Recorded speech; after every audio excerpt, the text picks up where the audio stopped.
Hey guys, Sonia here. Welcome back to the Mortgage Myths series. So we are on episode 6, and on this one, we're going to talk about the actual application on the credit pool. So there is a very common myth that applying for a mortgage is going to hurt your score. A lot of this comes from shopping for auto loans, credit cards, things like that, and you start to notice how those inquiries affect your score. With a mortgage pool, you will typically see on a hard inquiry 1 to 3 points per credit bureau, depending on what you use to track it. So each reporting is a little bit different.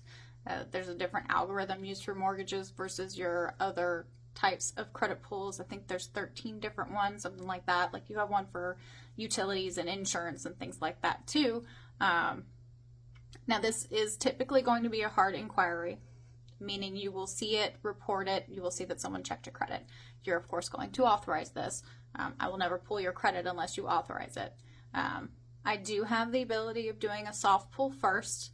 If you want to see about where you are, keep in mind with a soft pull, we may be far off from what your actual hard inquiry is, because that's just like a quick check. Like when you look at it online, I've seen it be as much as 10 points off, which if you're on the line for approval with where we need to be, that might be enough to put you not in a category where you're meeting my minimum credit guidelines.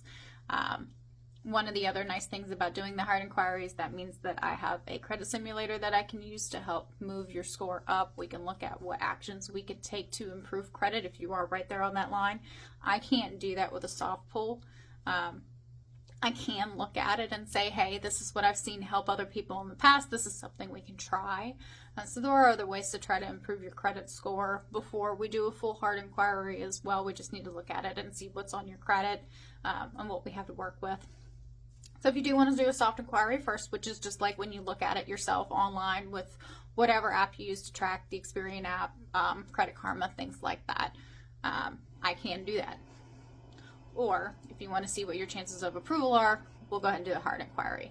I cannot run underwriting based off of a soft pull, so I can only look at it and say, hey, it looks okay, but I can't give you a letter. I can't confidently tell you to go shopping, anything like that without that hard inquiry. Now, your hard inquiry, your credit report, is good for 90 days from the day that we pull it to the day that you go in contract. It doesn't fully expire for 120 days. So as long as you are in contract within that 90 days and you close before 120 days, I won't need to repull your credit. So there's a good likelihood that we're just going to use the one credit report and we're good. We don't need to repull it for any reason. If there is any reason that I do need to repull your credit, I will communicate that with you and wait for approval. So I won't just go in and recheck. We'll talk about it each time. And I get your express permission before I pull your credit every single time. Every time. There's no ifs, ands, or buts. Every time I'm going to get your permission before I do a repull. Even if you tell me, hey, do whatever you need. Nope. I'm going to get your express permission every single time.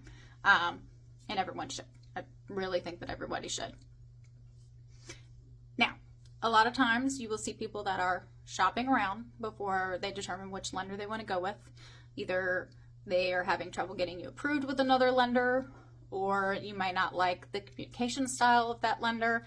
I mean, we're all people. We all have different ways of communicating.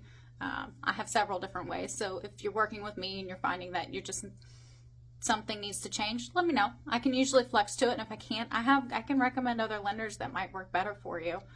I have no shame in doing that. We're all here to get you into a home, and whatever the best route is, I'll help you get there. Do you have a shopping window? Just like you do when you're shopping around for autos. So what you will want to see is when you've shopped around different mortgage lenders, once you've determined who you're using and you're under contract and go to closing, you can call your credit bureaus and ask to have the additional credit inquiries masked, meaning they don't show them. You'll still see it when you look at your own, but it is masked so that it is not affecting your score the same way. So you do have a shopping window. Talk to me about it more. Once we're in contract and getting closer to closing, I can guide you through how to do that again. So, any questions, just let me know. But yeah, a hard inquiry is only going to typically take 1 to 3 points per credit bureau. We are going to pull all 3 for a mortgage. depending on what you're using to track your score. So each company uses their own tracking system. I've never seen a score drop by more than 2 to 3 points from what people are stating on their app that they're using to track it versus after I do the poll. I've had a couple people come to me and say that it dropped more than that when working with other lenders, and it definitely shouldn't do that. So if that's the case, definitely take a look at what you're seeing on your app or your tracking versus what the lender is pulling to see if anything else happened. Late payment on something, credit card got close to a limit, anything like that. Typically, if you see a drop of more than a few points, maybe 5 at most, something else has occurred. So it's important to take a look at your credit report and see what change happened so we can account for it and take care of it. But yeah, if you have any other questions about credit, application process, differences between soft inquiries and hard inquiries, just drop me a line.